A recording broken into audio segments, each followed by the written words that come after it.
Hey everyone, welcome back to the BMW Blog YouTube channel. In this video, I'm going to show you how you can now use Waze in your instrument cluster with the latest update.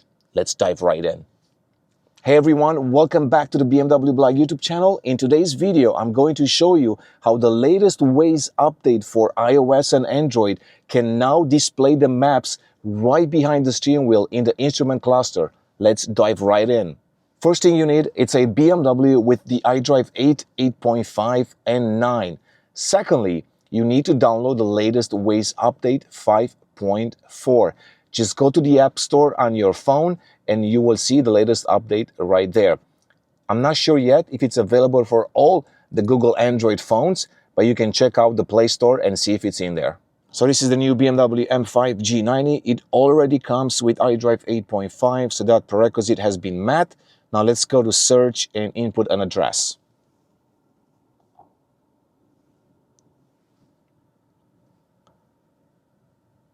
So Waze, it's now loaded onto the main screen, but if you go to the instrument cluster, it's not there yet. So what you need to do is this. Find the settings button on your steering wheel. Sometimes it has that little icon or the three lines. Push on it. You're gonna get these options right there. And now we're going to circle through content till we get to the maps. And right there, push enter, and here we go. So that's Waze right there. Unfortunately, the Waze maps and directions are not displayed onto the head-up display. I'm not sure if that's a limitation of the BMW iDrive system or if that's a limitation of the actual CarPlay. So once again, the most important thing is if you don't see that right there and you have 5.4 Waze and also iDrive 8, 8.5 or 9, once again, just go here to settings, make sure that you circle through this content, because if you do this, it goes away. And you can see once again, you need to get to the maps. So you have to get this particular view right there. Okay, now let's see how Google Maps works. So go to apps right here. So if you're not on that screen, you can go to maps. You're gonna find Google Maps, for example. Now let's input an address and do search, let's say gas stations. I'm gonna find this gas station right there. We're gonna do start. And as you can see, in the instrument cluster, you're not getting the Google Maps directions. So it only works right now with Waze. Even if you try to change the settings, you're not going to get that map. Now let's try the Apple Maps. So back to apps. Gonna find the original maps. Let's do EVgo charging station. And we're gonna enter this.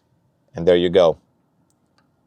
So the actual Apple Maps are available in the instrument cluster as well, just like before. So this is nothing really new. I guess the biggest update is really the ability to show Waze onto that screen. And if you look there, they are not available in the head-up display either. So that's probably a limitation of the entire system. I haven't tested this in any other country than the US, so I'm not sure if this is available for all the countries. Essentially, they should work unless there are any local limitations put on Waze or any other regulations when it comes to this. But if you're in the US and you have iDrive 8, 8.5 or 9, you should be able to use this. Now let's go for a drive and see what it looks like as we drive the car. As you can see, it's still displayed there. Doesn't change. The only thing that you're not going to get into this instrument cluster are any alerts when it comes to obstacles on the road or any police officers around. So any notifications that make Waze quite useful are not going to be displayed right there either. You might be asking, why should I be using this instead of that?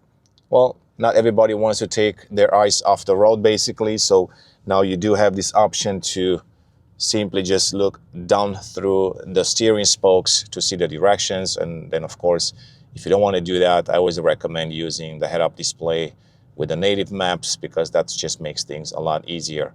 Nonetheless, I still find like it's easier to look through there than to look onto that screen when you use Waze. So I hope the video was useful. Stay tuned for a lot more tips and tricks with BMW cars. See you next time.